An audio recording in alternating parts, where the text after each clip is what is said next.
Hi friends, welcome back to our channel. Diya ఎలా అనుకుంటుంది, మను sir రెండో పెళ్లి చేసుకుందాం అనుకుంటున్నారా? పెళ్ళి అంటేనే ఏదో డిసీజు ఇంకేదో అన్నట్టు తన లైఫ్లో ఇంకా ఏ అమ్మాయికి చోటు లేదు అన్నట్టు బిహేవ్ చేసేవాళ్ళు. అలాంటిది ఇప్పుడు తన మనసు మార్చుకుని పెళ్లి చేసుకోవడానికి రెడీ అయ్యారంటే చాలా గ్రేట్. కాకపోతే వీళ్ళు కాంట్రాక్ట్ మ్యారేజ్ కోసం ఆ అమ్మాయిని వెతుకుతున్నారు. ఈయనకి కన్స్ట్రక్షన్ బిజినెస్ చేసి చేసి పిచ్చి పట్టినట్టుంది. వసు చెప్పింది కూడా నిజమే, ఈ బ్రదర్స్ ఇద్దరికి కొంచెం తిక్కుంది. మను సార్ తన ఒపీనియన్ మార్చుకున్నందుకు నాకు చాలా హ్యాపీగా ఉంది. ఆయన కోసం కాకపోయినా ఆయన కిడ్స్ కోసం అయినా ఒక మంచి అమ్మాయి మను సార్కి వైఫ్గా రావాలి. వాళ్ళు నిజంగా ఏంజల్స్, వాళ్ళు ఎప్పుడూ హ్యాపీగా ఉండాలి. పాపం వాళ్ళు ఏం చేశారని వాళ్ళకి డాడ్గా ఈ హిట్లర్ని ఇచ్చారు. అలాగే వాళ్ళ మామ్ కూడా వాళ్ళని వదిలేసి వెళ్ళిపోయింది. ఇప్పుడు వచ్చే అమ్మాయి అయినా కనీసం వాళ్ళకి కొంచెం ప్రేమ చూపించినా చాలు. కొంచెం కాదు, వాళ్ళు చాలా చాలా లాస్ అయ్యారు. ఈ ప్రపంచంలో ఉన్న ప్రేమనంతని వాళ్ళకి పంచాలి. నేను వాళ్ళతో గడిపింది ఒక గంట అయినా ఆ గంట కూడా నేను చాలా హ్యాపీగా ఉన్నాను. ఒక సంవత్సరం నుండి పెదవుల మీద చిరునవ్వు అనేదే లేదు నాకు. అలాంటిది వాళ్ళతో గడిపినంతసేపు మనస్ఫూర్తిగా నవ్వగలిగాను అనుకుని తన డెస్క్ దగ్గరకు వచ్చి కూర్చుంటుంది. తన మొబైల్ చూస్తే ఆల్రెడీ 5 మిస్డ్ కాల్స్ ఉంటాయి గౌతమ్ వాళ్ళ సిస్టర్ నుంచి. ఏమైందో అనేసి రిటర్న్ కాల్ చేస్తుంది. అటువైపు నుంచి తను ఏడుస్తూ అక్క అక్క అంటూ ఎక్కిలు పెడుతుంది. ఏడుస్తున్నదని అలసి అర్థమైపోతుంది దియాకి. ఏమైందమ్మా, ఎందుకు ఏడుస్తున్నావు అని అడుగుతుంది. అక్క అది అమ్మకి యాక్సిడెంట్ అయింది అక్క నాకు ఎవరికి కాల్ చేయాలో కూడా అర్థం కాలేదక్క. మీరు త్వరగా హాస్పిటల్కి రండి ప్లీజ్, మాకు హెల్ప్ చేయండి అని ఏడుస్తుంది. ఎక్కడ అనేసి హాస్పిటల్ అడ్రస్ అడుగుతుంది. హాఫ్ డే లీవ్ పెట్టుకుని హాస్పిటల్కి తను పెట్టిన అడ్రస్కి వెళ్ళిపోతుంది. అక్కడికి వెళ్ళేసరికి ఆ అమ్మాయి ఆల్రెడీ దియా కోసం వెయిట్ చేస్తూ ఉంటుంది. అసలు ఏమైంది అని అడుగుతుంది. అమ్మ పనికని వెళ్ళింది, చెల్లికేమో హెల్త్ బాగోలేదు. నేను ఎలాగో మేనేజ్ చేస్తూ హాస్పిటల్కి తీసుకొచ్చాను. ఆ విషయం అమ్మకి ఫోన్ చేసి చెప్పా. అమ్మ హాస్పిటల్కి వస్తూ ఉండగా అమ్మకి యాక్సిడెంట్ అయింది. ఎవరో కార్తో గుద్దేశారంట. అమ్మకి చాలా సీరియస్గా ఉందంట. రక్తం కూడా చాలా పోయిందంట. డాక్టర్స్ ప్రైవేట్ హాస్పిటల్కి తీసుకెళ్తే బాగుంటుంది అంటారు. నాకు అసలు ఏం అర్థం కావట్లేదు, అందుకే మీకు కాల్ చేశాను. అవునా, ప్రైవేట్ హాస్పిటల్ అయితే ఇంకా బాగా చూస్తారుగా, మంచిదేగా అంటుంది దియా. కానీ అక్కడ చాలా ఖర్చు అవుతుంది, అక్కడ ఫీజు మనం కట్టలేము అంటుంది. ఇన్సూరెన్స్ అది ఉంటుంది కదా అని దియా అంటుంది. అక్క మాకు పూట గడవాలి అంటే ఏ రోజుకి ఆ రోజు పనికి వెళ్ళాల్సిందే. పనికి వెళ్తే కానీ ఆ రోజు మాకు ఫుడ్ ఉండదు. అలాంటిది మేము ఇన్సూరెన్స్లు అవి ఎలా కట్టగలం అక్క, మాకు అంత స్తోమత లేదు అంటుంది. దియా ఒక క్షణం ఆలోచిస్తుంది. మరి మీ చెల్లికి ఎలా ఉంది అని అడుగుతుంది. చెల్లికి కూడా చాలా సీరియస్గా ఉందంట. తనకి కూడా టెస్టులు చేయాలి అంటున్నారు. తన్ని అబ్జర్వేషన్లో ఉంచారు అని చెప్తుంది. ఓ గాడ్, ఒక 20 ఇయర్స్ అమ్మాయి ఇదంతా ఒంటరిగా ఎలా మేనేజ్ చేయగలిగింది? పాపం ఎంత భయపడిందో ఏంటో. సరే ఒకసారి డాక్టర్తో మాట్లాడదాం రా అని ఇద్దరు వెళ్తారు. ప్రస్తుతానికి ఆమె కండిషన్ బాగానే ఉంది. హెడ్ ఇంజురీ అవ్వడం వల్ల లేట్ చేసే కొద్దీ మనం హోప్స్ వదిలేసుకోవాల్సి వస్తుంది. ఇప్పుడు ఆవిడకి టెస్ట్ చేయాలంటే ఈ క్యూ చూసారు కదా, వీళ్ళందరికీ టెస్ట్ అవుతేనే కానీ ఆవిడ టైం రాదు. అందుకే మీరు ముందు ఈవిడ్ని ప్రైవేట్ హాస్పిటల్కి తీసుకెళ్ళండి, అక్కడైతే త్వరగా చేస్తారు. అన్ని ఎక్విప్మెంట్స్ అవి బాగుంటాయి. ప్రాబ్లం ఏంటో తెలుసుకోవడానికి ఈవిడ్ని ఎంత త్వరగా తీసుకెళ్తే అంత మంచిది అనేసి ఏదైనా ప్రైవేట్ హాస్పిటల్కి తీసుకెళ్ళమని సజెస్ట్ చేస్తారు. అప్పుడు దియా సరే అయితే ముందు ఆంటీని మీ చెల్లిని మనం ప్రైవేట్ హాస్పిటల్కి తీసుకెళ్దామని గౌతమ్ సిస్టర్తో అంటుంది. అక్క మనం అలా చేయలేము, అక్కడ ఒక్కరోజు మెడిసిన్ బిల్ కట్టడానికే చుక్కలు కనిపిస్తాయి. అలాంటిది ఈ టెస్ట్స్ అన్నీ చేయించాలంటే చాలా కష్టం, చాలా ఖర్చు అవుతుంది. మనీ గురించి ఏం ఆలోచించుకు, ఎలాగో అరేంజ్ చేద్దాము అని చెప్పి స్నేహకి కాల్ చేస్తుంది. స్నేహ, ఈ సిటీలో ఏదైనా మంచి ప్రైవేట్ హాస్పిటల్ ఉంటే చెప్పు అంటుంది. ఏమైంది దియా, ఎక్కడున్నావు, నీకేమైంది, హాస్పిటల్ గురించి అడుగుతున్నావు ఏంటి సడన్గా అంటుంది. నాకేం కాలేదు స్నేహ, నేను బాగానే ఉన్నాను. నేను ఇంటికి వచ్చాక అన్నీ చెప్తా, ముందు నేను అడిగిన దానికి సమాధానం చెప్పు అంటుంది. మంచి హాస్పిటల్ అంటే విహెచ్ హాస్పిటల్ ఉంది కదా, అందులోనూ మన భూషణ్ గ్రూప్ ఆఫ్ కంపెనీ నుంచి వెళ్ళిన ఎంప్లాయీస్కి కొంచెం డిస్కౌంట్ కూడా ఇస్తారు. మన ఐడి కార్డ్ చూపిస్తే సరిపోతుంది, మన ఫ్యామిలీ మెంబర్స్కి కూడా చూస్తారు అనేసి అంటుంది. థ్యాంక్ యూ స్నేహ అని చెప్పి పెట్టేసి వాళ్ళని వెంటనే విహెచ్ హాస్పిటల్స్కి షిఫ్ట్ చేసేస్తారు. ఈవినింగ్ 6 అయిపోతుంది. దియా అన్ని విషయాల్లోని గౌతమ్ వాళ్ళ సిస్టర్కి హెల్ప్ చేస్తుంది, ఎక్కడ కూడా తను చేయి వదలకుండాని. కొద్దిసేపటికి గౌతమ్ వాళ్ళ మామ్ కండిషన్ కూడా బాగానే ఉందని చెప్తారు. హెడ్ ఇంజురీస్ ఎక్కువగా ఉండడం వల్ల 1 వీక్ హాస్పిటల్లోనే ఉండాల్సి వస్తుంది. అలాగే గౌతమ్ వాళ్ళ సిస్టర్కి కూడా టెస్ట్లో తీసుకుంటారు. ఆ రిపోర్ట్స్ ఏమో రేపు వస్తాయి అని చెప్తారు. నైట్ 7:30, 8 ఆ మధ్యలో దియా బయటకు వెళ్ళి ఒక పార్సిల్ తీసుకొచ్చి గౌతమ్ వాళ్ళ సిస్టర్కి ఇస్తుంది తినమని చెప్పి. తను వచ్చేబోతూ ఉండగా తను చేపట్టుకుంటుంది. దియా ఆగి వెనక్కి తిరిగి చూస్తుంది. మీకు మా అన్నయ్యకి రిలేషన్ ఏంటి? ఖచ్చితంగా మీరిద్దరు ఫ్రెండ్స్ అయితే కాదు, అంతకు మించి ఏదో ఉంది అంటుంది. మీరు ఈరోజు రాకపోయి ఉంటే ఆ సిచ్యువేషన్ ఎలా ఉండేదో ఇమాజిన్ చేసుకోవడానికి కూడా భయమేస్తుంది. మా కోసం వచ్చినందుకు థ్యాంక్స్, ఈ మేలు మర్చిపోలేము అంటుంది. దియా లైట్గా స్మైల్ ఇస్తుంది అంతే, ఏదో సాడ్ స్మైల్ టైపు. ఇప్పుడైనా చెప్తారా మా అన్నయ్య మీకు ఏమవుతాడు? మీ అన్నయ్యకి నేనేమి కాను, కానీ నాకు మాత్రం అన్నీ మీ అన్నయ్యే. హీ వాజ్ మై ఎవ్రీథింగ్ అని దియా మనసులో అనుకుంటుంది. చెప్పాను కదా మేమిద్దరం ఫ్రెండ్స్ అని, అంతకు మించి ఏమీ లేదు. ప్రస్తుతానికి నువ్వు నన్ను ఏం అడగకు, టేక్ కేర్ అని చెప్పేసి అక్కడ నుంచి వచ్చేస్తుంది దియా చాలా దిగులుగా. Gautam please help me Gautam, నేను ఈ ఫ్యామిలీకి చేయగలిగినంత చేస్తున్నాను. నాకు తెలుసు నువ్వు నా మీద ఎప్పుడు డిసప్పాయింట్ అవ్వవని. మన రిలేషన్ ఏమని చెప్పను, నువ్వు ఈ లోకల్లో ఉండుంటే ఇదంతా వేరేలా ఉండును. దియ్య వెళ్ళగానే కొద్దిసేపటికి గౌతమ్ వాళ్ళ సిస్టర్ ఐసీయూ ఎదుర్కొంటా చైర్లో కూర్చుని ఉంటుంది. ఈలోపు ఒకతను పరిగెట్టుకుంటూ వచ్చి తన ముందర మోకాళ్ళ మీద కూర్చుని తన చేతులు పెట్టుకుని అమ్మకి ఎలా ఉంది అంటూ చాలా ప్యానిక్ అవుతాడు. అన్నయ్య, నేను ఎన్నిసార్లు కాంటాక్ట్ చేశానో తెలుసా? ఇప్పటివరకు ఏమైపోయావు? నాకు ఎంత భయం వేసిందో తెలుసా? ప్రాణం పోయినంత పని అయింది అని ఆడవడం స్టార్ట్ చేస్తుంది. ఇప్పుడు పరిగెట్టుకుంటూ వచ్చింది విష్ణు. తను గౌతమ్ ఫ్రెండ్, తనకి పేరెంట్స్ ఎవరు ఉండరు. వాళ్ళిద్దరూ ఇంకా వీధి రౌడీలాగా పెరుగుతారు, చిన్నప్పటి నుంచి కలిసే ఉంటారు. వీళ్ళ ఫ్యామిలీనే తన ఫ్యామిలీగా భావిస్తాడు. గౌతమ్ వాళ్ళ మామ్ని అమ్మ అని పిలుస్తాడు, వాళ్ళ సిస్టర్స్ని చెల్లె. సొంత రక్త సంబంధికులు ఎలా ఉంటారో అలాగే ఉంటారు. గౌతమ్ విష్ణు ఎప్పుడు ప్లాన్ చేసుకుంటూ ఉండేవాళ్ళు, బాగా సంపాదించి వాళ్ళ ఫ్యామిలీని మిగతా వాళ్ళలాగే హ్యాపీగా చూసుకోవాలి అనేసి అనుకునేవాళ్ళు. వాళ్ళ స్టడీస్లో కూడా బాగానే చదివేవాళ్ళు, ముందు ఉండేవాళ్ళు. కాకపోతే ఆ చదువు వాళ్ళకి ఏమాత్రం ఉపయోగపడదు, జాబ్స్ అవి రావు. సో పిక్ పాకెటింగ్, కొంచెం గల్లీ రౌడీ ఉంటారు కదా, ఆ టైప్లో చేంజ్ అయిపోతారు. సో వాళ్ళిద్దరూ అమెరికా వెళ్ళి అక్కడ సంపాదిద్దాము అని ప్లాన్ చేసుకుంటారు. గౌతమ్కి అయితే నిజంగా అక్కడికి వెళ్ళి బాగా చదువుకోవాలి, బాగా సెటిల్ అవ్వాలి అని ప్లాన్ చేసుకుంటాడు. కానీ గౌతమ్ సడన్గా చనిపోయేసరికి అంతా తలకిందులైపోతుంది. విష్ణు గౌతమ్ చివరి శ్వాస వరకు కూడా తనతోనే ఉంటాడు. యుఎస్ పోలీసులు అయితే విష్ణు కోసం ఇంకా వెతుకుతూనే ఉంటారు. తను ఎలాగోలాగా మేనేజ్ చేసుకుని తప్పించుకుని ఇండియా వచ్చేస్తాడు యుఎస్ నుంచి. సారీ రా, కొంచెం వర్క్ ఉండి వేరే ప్లేస్కి వెళ్ళాల్సి వచ్చింది, అక్కడ సిగ్నల్ సరిగ్గా లేదు అంటాడు. అమ్మకి చెల్లికి ఇప్పుడు ఎలా ఉంది అనేసి ఒకసారి హాస్పిటల్ చుట్టూరు అబ్జర్వ్ చేసి మీరు ఇక్కడికి ఎలా వచ్చారు అంటాడు. తను జరిగిందంతా ఎక్స్ప్లెయిన్ చేస్తుంది. దియా ఎవరు? నాకు అసలు దియా అనే నేమ్తో ఎవరూ తెలియదే. నాకు తెలిసినంత మటుకి గౌతమ్ కూడా దియా అనే నేమ్తో ఎవరూ ఫ్రెండ్స్ లేరు. ఏమో అన్నయ్య, తను అదే చెప్పింది. తన గురించి నాకు ఇంకేమీ తెలియదు. తన అన్నయ్య ఫ్రెండ్, తన పేరు దియా, అంతే. అంతకు మించి తెలుసుకోవాల్సిన అవసరం కూడా లేదు. ఎందుకంటే ఈరోజు తను 3 ప్రాణాలని కాపాడింది, అది చాలు.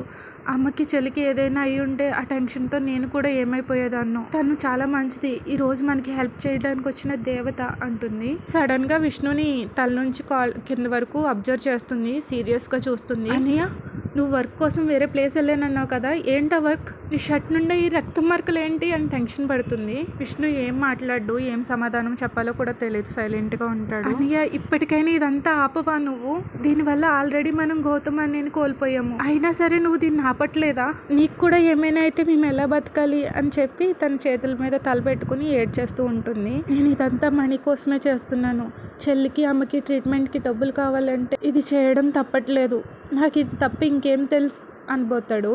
వాళ్ళ కోసం అయితే ఇలాంటి డబ్బు వద్దు, వేరే వాళ్ళ ప్రాణాలు పోతే వాళ్ళ రక్తంతో అంటుకునే ఈ డబ్బుతో వాళ్ళని కాపాడితే వాళ్ళు ఎలా బ్రతుకుంటారు? ఇలాంటి డబ్బుతో వాళ్ళకి ట్రీట్మెంట్ చేయించడానికి నేను ఒప్పుకోను. ఇవన్నీ ఆపై విష్ణు అన్నయ్య, అట్లీస్ట్ ఇప్పటి నుంచి అయినా మంచిగా బతుకుతాం.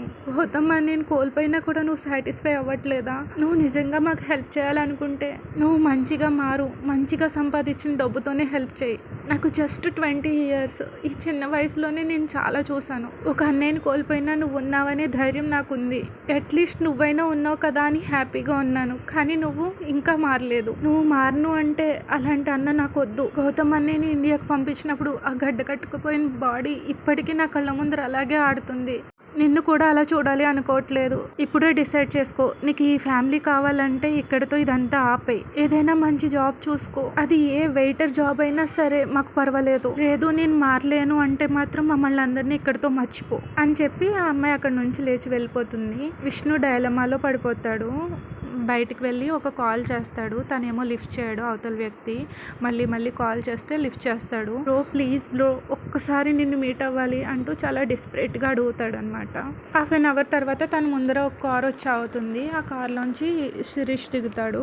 శిరీష్ చాలా సీరియస్ ఫేస్ పెట్టుకుని ఉంటాడు. కనీసం తన ఫేస్ వైపు కూడా చూడు. వాట్ అని అడుగుతాడు.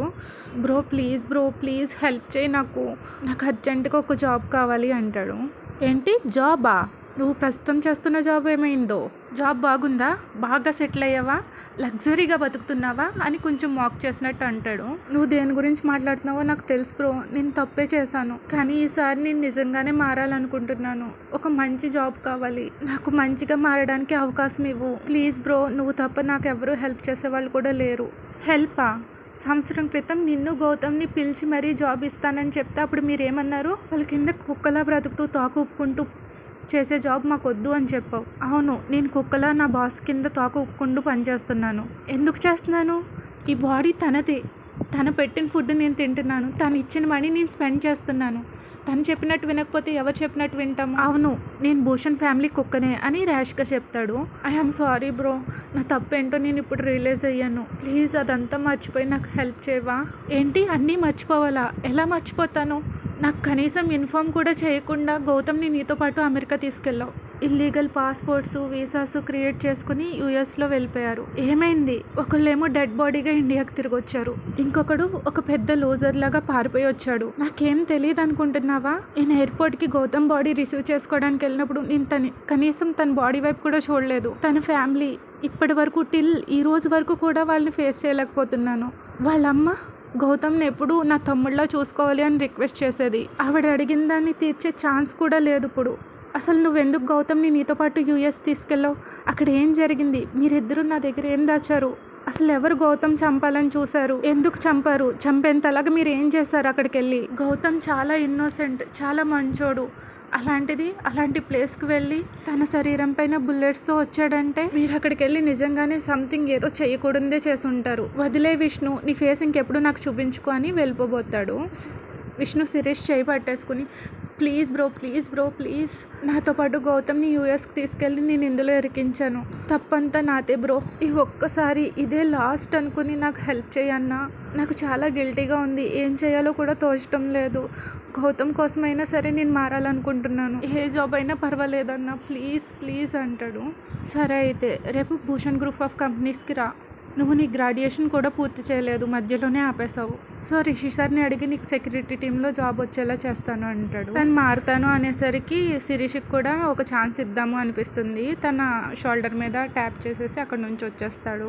రిషి ఆఫీస్లో ఇలా అనుకుంటాడు, ఈరోజు నాకు చాలా హ్యాపీగా ఉంది. ఈరోజు నైట్ గడిస్తే రేపు మార్నింగే వస్తారా ఇండియా వస్తుంది.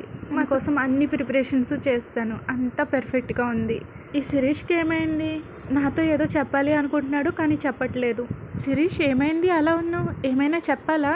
నేను ఎప్పుడు ఇలా చూడలేదు అనేసి రిషి అంటాడు. యాక్చువల్గా నిన్ను ఒక ఫేవర్ అడగాలి. నాకు తెలుసు నీకు రికమెండేషన్స్ అంటే ఇష్టం ఉండదని, కానీ ఇది నాకు చాలా అవసరం అంటాడు. పాయింట్కి రా శిరీష్ అంటాడు. నాకు ఒక బ్రదర్ ఉన్నాడు. అంటే తను నాకు బ్లడ్ రిలేటెడ్ ఏం కాదు, కాకపోతే మేమంతా చిన్నప్పటి నుంచి కలిసే పెరిగాము. తనకి నిజంగా జాబ్ చాలా అవసరం. తను నాకు బాగా తెలుసు. ఇఫ్ యూ డోంట్ మైండ్ మన సెక్యూరిటీ టీంలో జాయిన్ చేసుకుందామా అని అడుగుతాడు. శిరీష్, నువ్వు నన్ను ఇంకా స్ట్రేంజర్ లాగే చూస్తున్నావా? నువ్వు నాకు మేనేజర్వే కాదు, నా బ్రదర్ కూడా. ఫార్మాలిటీస్ అన్నీ ఎందుకు? ఇది అసలు మ్యాటరే కాదు. నీకు ముందు కూడా చెప్పా, సెక్యూరిటీ డిపార్ట్మెంట్ నీకు ఎలా కావాలితే అలా అరేంజ్ చేసుకోవచ్చు. అందుకే నేను ఆ డిపార్ట్మెంట్కి హెడ్గా కూడా పెట్టా. నీకు ఎవరిని కావాలన్నా జాయిన్ చేసుకోవచ్చు. ఇంతకీ నీ బ్రదర్ నేమ్ ఏంటి? విష్ణు అంటాడు. సరే, తనకి సెక్యూరిటీ డిపార్ట్మెంట్లో కాకుండా ఇంకా వేరే డిపార్ట్మెంట్స్లో ఏమైనా కావాలి అంటే చెప్పు. తనకి జాబ్ తనకి ఇష్టమైన డిపార్ట్మెంట్లోనే అరేంజ్ చేద్దాము అంటాడు. వద్దు Rishi, security department is fine, ఎందుకంటే తన గ్రాడ్యుయేషన్ కూడా పూర్తి చేయలేదు అంటాడు. సిరీస్ వెళ్ళిపోయాక వస్తారా ఏదో ట్రేతో వస్తుంది, తినడానికి తీసుకొస్తుంది. వసు ఫేస్ చూస్తాడు. వసు ఫేస్ ఫుల్ బ్రైట్ స్మైల్తో ఉంటుంది. రిషి మనసులో ఎలా అనుకుంటాడు, నేను అనుకున్నంత స్టబర్న్ ఏం కాదులే అనుకుంటాడు. తను లాస్ట్ వీక్ అంతా నాతో చాలా మూడీగా ఉండేది. ఈవెన్ నేను తనకి గిఫ్ట్ కూడా కొందాం అనుకున్నాను. కానీ లైక్ ఏ మ్యాజిక్ సడన్గా తిని ఎలా చేంజ్ అయిపోయింది. కానీ చాలా వింతగా బిహేవ్ చేస్తుంది. ఇంతకు ముందర వస్తారులా అస్సలు లేదు. ఇంతకు ముందులా నా మీద అస్సలు కోప్పడట్లేదు. ఇంతకు ముందర నేను ఏమైనా ఎక్స్ట్రా టాస్క్స్ ఇస్తే నన్ను సీక్రెట్గా చాలా తిట్టుకునేది, శపించేది. కానీ ఇప్పుడు ఏం చేయట్లేదు. నేను ఎంత వర్క్ ఇచ్చినా సరే కంప్లైంట్ చేయకుండా అది ఫినిష్ చేసేస్తుంది. ఏదో స్మాల్ కిడ్ లాగా తన అసైన్మెంట్ని త్వరగా కంప్లీట్ చేసేసి ఎగ్జైట్ అవుతూ వచ్చినట్టు నా క్యాబిన్కి వస్తుంది. తను ఎందుకు సడన్గా ఇంతలా చేంజ్ అయిపోయింది? ఏమైంది తనకి? సార్ మీకు ఏమైనా కావాలితే కాల్ చేయండి, 1 కాల్ వచ్చేస్తా అని స్మైల్ ఇస్తుంది అనమాట. ఓ మై గాడ్, ఆ స్మైల్ చూడండి, పిచ్చిదానిలో ఎలా నవ్వుతుందో.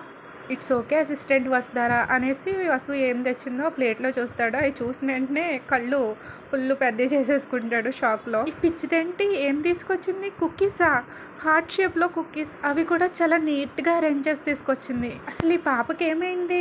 ఎవరో తల మీద కొట్టుంటారు. ఇంతకు ముందు తినడానికి ఏం తెచ్చినా ఏదో కుక్కకు వేసినట్టు గిరిగేసేది. ఎప్పుడూ కూడా కొంచెం స్వీట్గా మాట్లాడిందే లేదు. Please have it sir. Literally ఆ ప్లేట్ని టేబుల్ మీదకే గిరిగేసేసింది. కావాలి సారీ, తింటే తిను లేదంటే పడి అన్నట్టు ప్లేట్ని టేబుల్ మీదకి స్లైడ్ చేసేసి సీరియస్ ఫేస్ పెట్టుకుని తన సిగ్నేచర్ ఎక్స్ప్రెషన్స్ ఇస్తూ సీరియస్గా చూసేది. కానీ ఈరోజు తను నవ్వుతుంది, చాలా మంచిగా బిహేవ్ చేస్తుంది. ఈవెన్ హార్ట్ షేప్ కుక్కీస్ కూడా తీసుకొచ్చింది. తనకి నా నుంచి ఏమైనా కావాలా? సాలరీ ఇంక్రిమెంట్ ఏమైనా అయి ఉంటుందా? లేకపోతే నా క్యాబిన్లో ఏదైనా నాకు తెలియకుండా ఏదైనా పాడు చేసి ఉంటుందా? లేకపోతే లీవ్ ఏమైనా కావాలా? అసిస్టెంట్ వస్తారా? ఈజ్ ఎవ్రీథింగ్ ఫైన్ అని అడుగుతాడు. Of course everything is fine అంటుంది. అదిగో చూడండి బ్లషింగ్. కానీ ఎందుకు? నేను ఏం అడిగానని అలా బ్లష్ అవుతుంది? సరే అయితే ఇంక నువ్వు వెళ్ళొచ్చు అంటాడు. వసు వెళ్ళగానే ఆ కుకీస్ని తీసుకెళ్ళి డస్ట్బిన్లో పడేస్తాడు. ఆ నెక్స్ట్ మార్నింగ్ రిషి ఎయిర్పోర్ట్లో వస్తారా కోసం వెయిట్ చేస్తూ ఉంటాడు. ఇంపార్టెంట్ మీటింగ్స్ అన్నీ కూడా ముందే ఫినిష్ చేసేస్తాడు. ఏదో కొంచెం చిన్న మీటింగ్స్ ఉంటాయి, అవన్నీ పోస్ట్పోన్ చేసేసుకుంటాడు. వస్తారా కంటే ఏది ముఖ్యం కాదు అనేసి. అలా అయితే తనతో ఎక్కువ టైం స్పెండ్ చేయొచ్చు అనుకుంటాడు. వస్తారా ఇక్కడ ఉన్నప్పుడు మేమిద్దరం కలిపి స్పెండ్ చేసే టైంలో ఎవరికి కనిపించకుండా చాలా లో ప్రొఫైల్ మెయింటైన్ చేయాలి. ముఖ్యంగా ఈ న్యూస్ పేపర్ వాళ్ళకి, రిపోర్టర్స్కి దొరికామంటే అంతే. ఈ న్యూస్ యూఎస్ వరకు స్ప్రెడ్ అయిపోతుంది. ఆ హెగ్డే గారికి కూడా తెలిసిపోతుంది. టిల్ మా కంపెనీస్ మెర్జ్ అయ్యే వరకు చాలా జాగ్రత్తగా ఉండాలి. ఎవరికి డౌట్ రాకుండా ఉండాలి. ఈ కంపెనీస్ మెర్జింగ్ విషయం ఓన్లీ మను, శిరీష్, ఏంజల్కి తప్ప ఇంకెవ్వరికి తెలీదు. ఆ గుణకి తెలిసిందంటే చిన్న పొరపాటును కూడా పెద్దది చేసేసి ఈ మెర్జింగ్ జరగకుండా ఆపేస్తాడు. గుణ, చూద్దాం ఈసారి ఎవరు విన్ అవుతారో. ఈ కంపెనీస్ మెర్జింగ్ తర్వాత నువ్వు కనీసం నా తల వెంటను కూడా తాకలేవు. వస్తారా వస్తూ ఉంటుంది. రిషి తనని చూసి ఫుల్ స్మైల్ ఇస్తాడు. తన కళ్ళ వరకు రీచ్ అవుతుంది ఆ స్మైల్. చాలా హ్యాపీగా అనిపిస్తుంది వస్తారని చూసి. తనైతే గేట్ నుంచి బయటికి రాగానే పరిగెట్టుకుంటూ వచ్చేసి రిషిని గట్టిగా హగ్ చేసేసుకుంటుంది. ఏదో సంవత్సరాల కొద్దీ వాళ్ళు కలవలేనట్టు, మిస్ అయిపోయినట్టుని. రిషి కూడా తన చుట్టుపక్కల అన్నీ మర్చిపోయి ఏం పట్టించుకోకుండా తను కూడా గట్టిగా హగ్ చేసుకుంటాడు. ఒక విషయం చెప్పడం మర్చిపోయా, తన ఈ డ్రెస్లో అయితే ఫుల్ స్టన్నింగ్ ఉంది తెలుసా. టు బీ ఫ్రాంక్, ఈ డ్రెస్ లిమిటెడ్ ఎడిషన్. తన హ్యాండ్ బ్యాగ్ కూడా, తనకు సంబంధించింది ప్రతిదీ కూడా ఇంకా rich and perfect look. Each and everything తను ఎంత రిచ్చో చూసిన వెంటనే అందరికీ తెలిసిపోతుంది. ఆఫ్టర్ ఆల్ ఎవరు తను? Hegde group of companies heirs. ఈ మాత్రం మెయింటైన్ చేయకపోతే ఎలా అనుకుంటాడు. Baby I miss you so much. నేను ఎంత డిస్పరేట్గా వెయిట్ చేశానో తెలుసా ఈ మూమెంట్ కోసం. ఫ్లైట్ ఇలా ల్యాండ్ అయింది అంతే, నా హార్ట్ ఎంత ఫాస్ట్గా కొట్టుకోవడం స్టార్ట్ చేసిందో. Heart begin to race crazily అంటూ కొంచెం జంప్ చేస్తూ కిడ్లా ఎగ్జైట్ అవుతూ చెప్తుంది. ఐ మిస్డ్ యూ టూ అనేసి రిషి తనకి ఫోర్ హెడ్ మీద కిస్ చేస్తాడు. అది సడన్గా చేసేసరికి తను బ్లష్ అవుతుంది. తన లగేజ్ కార్లో పెట్టేసి తన కోసం వీళ్ళు స్పెండ్ చేయడం కోసం అరేంజ్ చేసిన ప్లేస్కి తీసుకెళ్తాడు, బీచ్ హౌస్కి. Wow Rishi, beautiful place. నేను వస్తున్నాను, ఇది నా కోసం రెంట్కి తీసుకున్నావా అంటుంది. వస్తారా, ఇది నా ఓను. ఇన్ఫ్యాక్ట్ చెప్పాలి అంటే ఈ బిల్డింగ్స్ అన్నీ భూషణ్ ఫ్యామిలీకి సంబంధించినవే అంటాడు. రిచ్ అనమాట అనేసి తన బెడ్రూమ్ దగ్గరికి వెళ్తుంది. వావ్ రిషి అమేజింగ్ ఇంటీరియర్, ఇంకా సూపర్బ్ అంటుంది. హాల్ క్రెడిట్ గోస్ టు మను. మేము ఇది ప్లాన్ చేసినప్పుడు మనునే మొత్తం డిజైనింగ్ ప్లాన్ చేశాడు. నాతో రా బాల్కనీ చూపిస్తా, నీకు ఖచ్చితంగా నచ్చుతుంది అనేసి తను చేయి పట్టుకుని బాల్కనీ దగ్గరికి తీసుకెళ్తాడు. తను అది చూసి చాలా హ్యాపీ ఫీల్ అవుతుంది. హైదరాబాద్లో బీచ్ అంటే పిచ్చిదానా అనుకోవచ్చు మీరు. వాళ్ళు ఉంటుంది హైదరాబాద్ కాదు, వైజాగ్ అనుకోండి. ఆ బాల్కనీ నుంచి చూస్తే వ్యూ చాలా బాగుంటుంది. సిటీ మొత్తం చాలా బాగా కనిపిస్తుంది అక్కడ నుంచి. ఆ తర్వాత వస్తారని అక్కడే ఒక కోచ్ దగ్గర కూర్చోబెట్టి కాఫీ తీసుకొద్దామని వెళ్తాడు. ఈలోపు రిషి ఫోన్ రింగ్ అవుతుంది. మళ్ళీ అసిస్టెంట్ వస్తారా కాల్ చేస్తుంది. యాక్చువల్గా తను డ్రైవింగ్లో ఉన్నప్పుడే కాల్ చేస్తూ ఉంటుంది. రిషి పట్టించుకోడు, లిఫ్ట్ చేయడు. సార్ ఎక్కడున్నారు? ఇది అడగడానికే కాల్ చేసావా నన్ను అనుకుంటాడు. గాల్ ఎందుకు నువ్వు ఒక్కొక్కసారి ఇంత క్రేజీగా బిహేవ్ చేస్తా? నేను ఎక్కడుంటే ఏంటి, ఏం కావాలి, ఎందుకు కాల్ చేసావు అని అరుస్తాడు. సార్ డిజైనింగ్ టీంలో ఏదో ఇంపార్టెంట్ మీటింగ్ అంట, మీరు ఖచ్చితంగా అటెండ్ అవ్వాలి. ఇప్పటికే మను సార్ చాలాసార్లు కాల్ చేశారంట మీకు, కానీ మీతో కాంటాక్ట్ అవ్వలేకపోయారు, అందుకే నేను కూడా ట్రై చేశాను అని చెప్తుంది. సరే నేను వస్తాను, కాల్ కట్ చేసాయి అనేసి సచ్ హెడేక్ అనుకుని కాఫీ తీసుకొని వస్తారా దగ్గరికి వెళ్తాడు. నాకు నిజంగా చాలా హ్యాపీగా ఉంది రిషి, నువ్వు ఇంతలా ప్రిపేర్ చేసావా నేను వస్తున్నాను అనేసి. రిషికి తన మొహం చూస్తేనే అర్థమైపోతుంది వస్తారా ఎంత హ్యాపీగా ఉందో. నాకు నీ ఫేస్లో ఈ స్మైల్ ఎప్పుడు ఇలాగే ఉండాలి, కోసం ఏమైనా చేస్తాను అనేసి రిషి అంటాడు. ఆ తర్వాత సైలెంట్ అయిపోతారు ఇద్దరుని. రిషి ఇదే పర్ఫెక్ట్ టైము అనుకుంటాడు. తన థియరీ ప్రకారం కిస్సార్ అని తన మైండ్ చెప్తా ఉంటుందన్నమాట. రిషి ఒక్క క్షణం కూడా వెయిట్ చేయకుండా వెంటనే తన మైండ్ కనిపించింది చేసేస్తాడు. ముందుకు వంగి తన లిప్స్ని, రెడ్ టెంప్టిక్ లిప్స్ని కిస్ చేస్తూ ఉంటాడు. తను ఒక్కసారిగా షాక్గా బొమ్మలా ఉండిపోతారు కదా కదలకుండా, అలా ఉండిపోతుంది. తను లిప్స్ని ఏం మూవ్ చేయకపోయేసరికి కొద్దిసేపటికి రిషి హాప్ చేసేద్దాం అనుకుని నార్మల్ అయిపోతాడు. కానీ సేమ్ టైంలో తను క్యాచ్ చేస్తుంది అనమాట రిషి లిప్స్ని. ఆ తర్వాత ఒక డీప్ ఫ్యాషనేట్ కిస్ పెట్టుకుంటారు ఇద్దరుని. ఏదో వాళ్ళ లైఫ్ దాని మీదే డిపెండ్ అయి ఉన్నది అన్నట్టు చేసుకుంటారు. ఊసరవెల్లి సినిమాలో ఇదే నా లాస్ట్ కిస్సు, నా ఫస్ట్ కిస్సు, లాస్ట్ కిస్సు అనేసి తమన్నా చచ్చిపోతే మళ్ళీ అవన్నీ కిస్ చేయలేనేమో అన్నట్టు వాళ్ళిద్దరూ లాస్ట్ కిస్ అన్నట్టు పెట్టుకుంటారు. అది వస్తారా నెమ్మదిగా రిషి దగ్గరకంటా జరిగిపోతుంది. వాళ్ళ మధ్య అసలు ఆ స్పేస్ అనేదే ఉండదు, ఫుల్ అటాచ్ అయిపోయి ఉంటారు. రిషి ఏమో వస్తారా నెక్ పట్టుకుని కిస్ చేస్తూ ఉంటాడు, లిప్ కిస్. వసుధారా ఏమో తన హ్యాండ్స్ని రిషి హెయిర్లోకి పెట్టేస్తుంది. రిషి ఫోను మళ్ళీ రింగ్ అవుతూ ఉంటుందన్నమాట పక్కన. కరెక్ట్ టైంకి బాగానే కాల్ చేశారు, లేదంటే వసుధారా నేను నెక్స్ట్ మూమెంట్ బెడ్ మీద ఉండేవాళ్ళం అనుకుంటాడు. థ్యాంక్ గాడ్ పర్ఫెక్ట్ టైం, ఇంకెవరు డిస్టర్బ్ చేస్తారు నన్ను, తనే లేడీ ముగాంబో. రిషి మొబైల్ తీసుకుని పక్కకి వెళ్ళిపోతాడు. చెప్పు అసిస్టెంట్ వస్తారా అంటాడు. సార్ మీరు వచ్చేసారా అని అడుగుతుంది.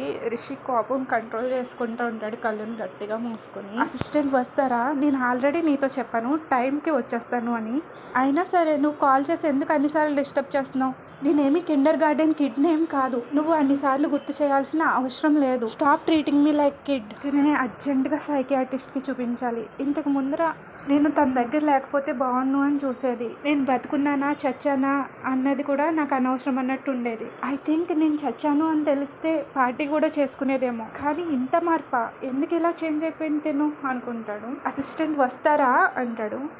ఎవరు తను అనేసి వెనక నుంచి వసుధారా వస్తుంది. నా అసిస్టెంట్ అని చెప్తాడు. ఓ ఇంతకు ముందు ఎప్పుడు చెప్పనే లేదు నా పేరుతో మీ దగ్గర ఒక అసిస్టెంట్ ఉంది అనేసి. తను ప్రెట్టీగా ఉంటుందా అని అడుగుతుంది. ఓ అసిస్టెంట్ వసుధారా మీద జలసి ఫీల్ అవుతున్నట్టుంది. Not much as my baby. అయినా నువ్వెందుకు ఇంత ఇన్సెక్యూర్గా ఫీల్ అవుతున్నావు? తను జస్ట్ నా అసిస్టెంట్, తనెక్కడా నువ్వెక్కడా, ఇద్దరికి చాలా డిఫరెన్స్ ఉంది. అలాంటి యూజ్లెస్ థింగ్స్ గురించి ఆలోచిస్తూ టైం వేస్ట్ చేసుకోకు అని చెప్పి వసుధారాని దగ్గరకు లాక్కుని రిషి గట్టిగా హక్ చేసుకుంటాడు.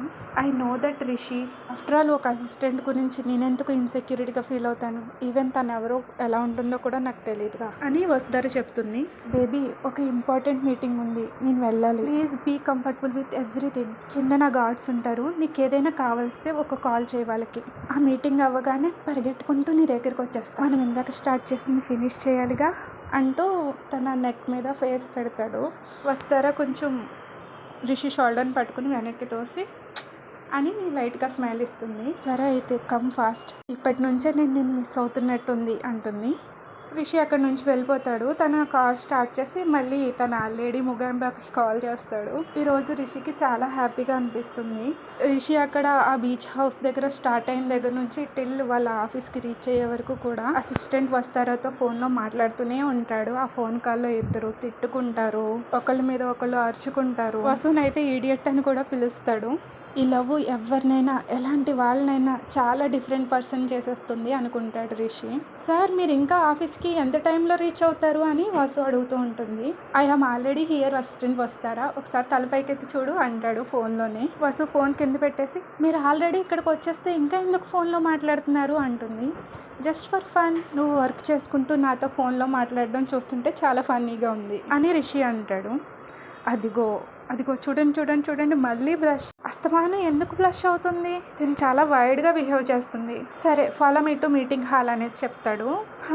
నేను ఇలా ఆర్డర్ చేశానో లేదో పప్పిలా ఎలా ఫాలో అవుతూ వస్తుందో, దీనికి ఖచ్చితంగా ఏదో యాక్సిడెంట్ అయి ఉంటుంది. పైకి కనిపించకపోయినా తల్లో ఏదో ప్రాబ్లం అయితే వచ్చి ఉంటుంది. త్వరగా సైకియాట్రిస్ట్ చూపించడం బెటర్ అని రిషి అనుకుంటాడు. ఓకే ఫ్రెండ్స్, ఈ పాట ఇక్కడితో అయిపోయింది. మీకు కనుక ఈ స్టోరీ నచ్చితే లైక్, షేర్, సబ్స్క్రైబ్.